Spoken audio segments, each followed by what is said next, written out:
Hi, welcome back to Anu's அடுப்பங்கரை. நான் இன்றைக்கி உங்களுக்கு ஒரு ஹெல்த்தியான ரைஸ் பண்ணி காட்ட போகிறேன். ப்ரொக்கோலி ரைஸ், அது ப்ரொக்கோலி புலாவ். ப்ரொக்கோலியும் கேரட்டும் போட்டு ஒரு புலாவ் பண்ணி காட்ட போகிறேன். வாங்க எப்படி பண்ணலான்னு பார்க்கலாம். நான் வந்து ப்ரொக்கோலியை கட் பண்ணிவிட்டு ஆல்ரெடி சுடு தண்ணியில் போட்டு கொஞ்சம் உப்பும் போட்டுட்டு நல்லா வேறு ஒரு தண்ணிலையும் கழுவிட்டு இந்த மாதிரி எடுத்து வச்சுருக்கேன். குக்கரில் ஒரு 2-3 ஸ்பூன் எண்ணெய் ஊற்றிருக்கேன். ஒரு ஸ்பூன் நெய் போட்டுக்கலாம்.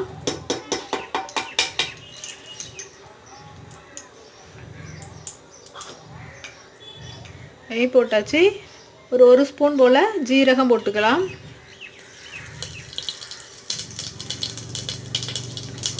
ஒரு பிரிஞ்சி இலை, ஒரு பட்டை, 2 ஏலக்காய், 2 கிராம்பு.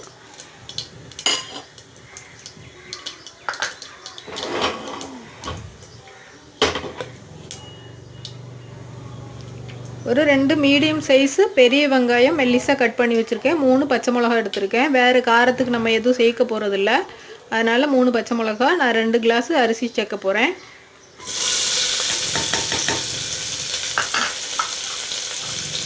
போட்டுட்டு நல்லா வெங்காயம் வதங்குற வரைக்கும் நல்லா வதக்கிடுங்க.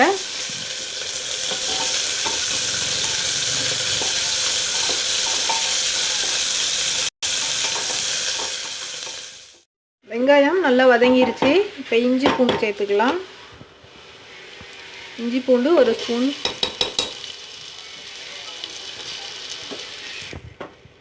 சேர்த்துட்டு கொஞ்சம் வதக்கி விடுங்க. கேரட் போட்டுக்கலாம். நான் ஒரு கேரட் நல்லா மெல்லிஸாக கட் பண்ணி வச்சுருக்கேன், அதுவும் சேர்த்துடலாம்.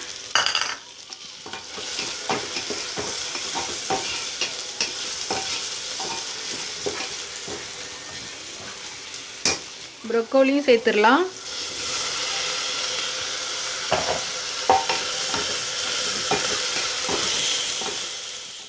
இப்போ ரைஸுக்கு தேவையான அளவு உப்பு சேர்த்துடலாம்.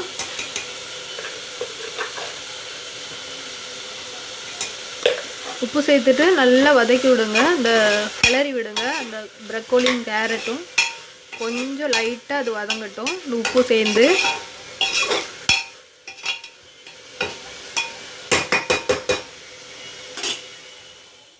இப்போ ப்ரொக்கோலி நல்லா வதங்கிருச்சு. அதில் ஒரு தண்ணி இருக்கும், அந்த கொஞ்சம் தண்ணி அதெல்லாம் கொஞ்சம் வதங்கி இது பண்ணுற மாதிரி பார்த்துக்கோங்க. கொஞ்சமாக கொத்தமல்லியும் புதினாவும், நிறைய வேண்டாம், கொஞ்சமாக சேர்த்துக்கோங்க. லைட்டாக ஒரு ஃப்ளேவருக்கு தான். ஒரு 2 ஸ்பூன் போல் சேர்த்துக்கோங்க கட் பண்ணி புதினாவும் கொத்தமல்லியும். லைட்டாக ஒரு வதக்கி விட்டுட்டு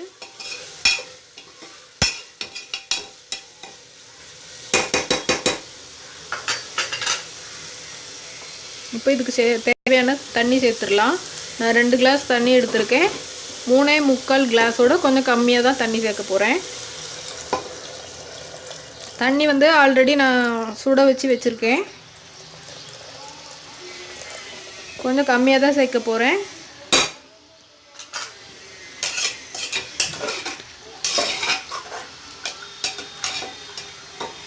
இப்போ லைட்டாக இது கொதி வரட்டும். கொதி வரவும் நம்ம அரிசி சேர்த்துடலாம். கொதி வந்துருச்சு, ரைஸ் சேர்த்துடலாம். நம்ம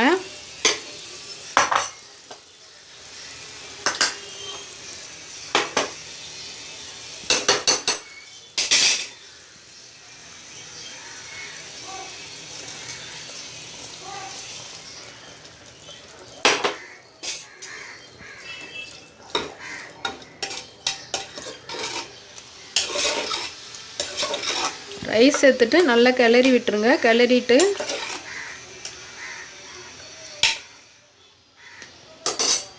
கொஞ்சமாக அந்த நம்ம தண்ணி குறைச்சோல்ல அந்த அளவுக்கு பால் எடுத்து வச்சுருக்கேன். குங்குமப்பூ போட்ட பால், சாஃப்ரான் மில்க், அதையும் இதில் சேர்த்துடலாம்.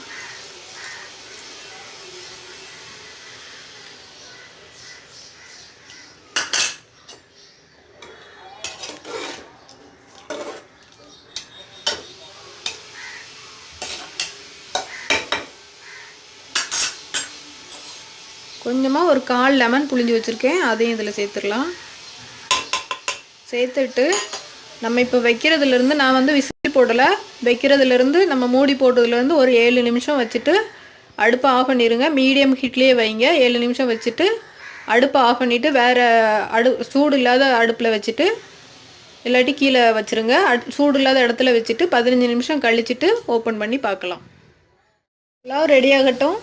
அதுக்குள்ளே நம்ம ஒரு ரைத்தா பார்த்துடலாம். ஆல்ரெடி நான் காட்டின ரைத்தா தான், இருந்தாலும் ஒரு ஷார்ட்டாக ஒரு ரீகேப் காட்டிடுறேன். அதுக்கு 2 மீடியம் சைஸ் பெரிய வெங்காயம் மெல்லிசாக கட் பண்ணியிருக்கேன், ஒரு பச்சை மிளகா, கொஞ்சம் உப்பு போட்டிருக்கேன், கொஞ்சமாக கொத்தமல்லி போட்டிருக்கேன். இதை வந்து நல்லா கைட்டு நல்லா பிசைஞ்சு கொடுத்துடணும். அப்போ தான் அந்த உப்பெல்லாம் அதில் பிடிக்கும். நல்லா வெங்காயத்தை பிசைஞ்சிட்டேன். கூட ஒரு அரை தக்காளி போட்டிருக்கேன். அரை தக்காளி போட்டுட்டு ஒரு 4 ஸ்பூன் தயிர் போட்டிருக்கேன். போட்டுட்டு இதை நல்லா கிளறி விட்டுருங்க. கிளறி விட்டுட்டு கொஞ்சமாக தேங்காய் எண்ணெய், கொஞ்சமாக ஒரு 1/4 ஸ்பூன் தேங்காய் எண்ணெய், மணத்துக்காக தான், ஜஸ்ட் அந்த தேங்காய் எண்ணெய் மணத்துக்காக தான்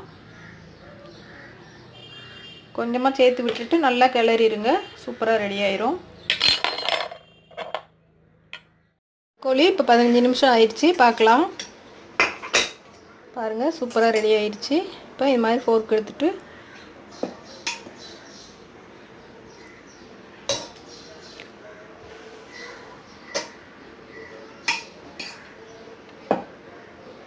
பாருங்கள், சூப்பராக வந்துருச்சு. ஃபுல்லாக ஆவி பறக்குது.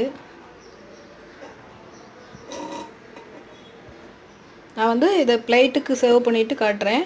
பாருங்கள், நல்லா வெந்துருச்சு. நல்லா உதிரி உதிரியாக வந்திருக்கு, கலர்ஃபுல்லாக.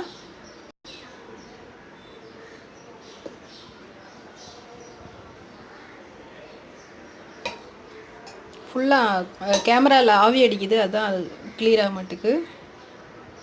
நான் பிளேட்டுக்கு மாற்றிட்டு உங்களுக்கு காட்டுறேன்.